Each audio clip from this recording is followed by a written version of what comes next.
بسم اللہ الرحمن الرحیم۔ السلام علیکم ورحمۃ اللہ وبرکاتہ۔ عابد راجہ چینل کی طرف سے آج میں اپنے دوستوں کو حضرت بلال رضی اللہ تعالیٰ عنہ کا ایک عمل بتاؤں گا۔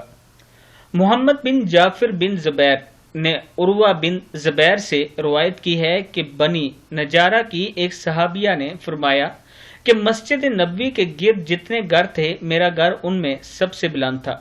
حضرت بلال رضی اللہ تعالیٰ عنہ فجر کی اذان اسی پر کہتے تھے۔ وہ پچھلی رات آ کر مکان کی چھت پر بیٹھ جاتے اور فجر طلوع ہونے کا انتظار کرتے رہتے۔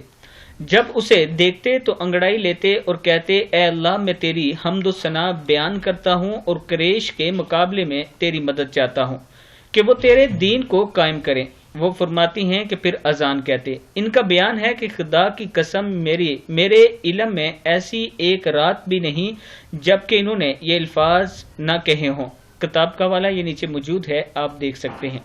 میں اپنے دوستوں سے گزارش کروں گا کہ اس ویڈیو کو آپ نے آگے ضرور شیئر کرنا ہے اور نماز کی پابندی کیا کریں۔ جو ہی اذان سنیں مسجد کی طرف جایا کریں نماز پڑھنے کے لیے۔ السلام علیکم ورحمۃ اللہ وبرکاتہ۔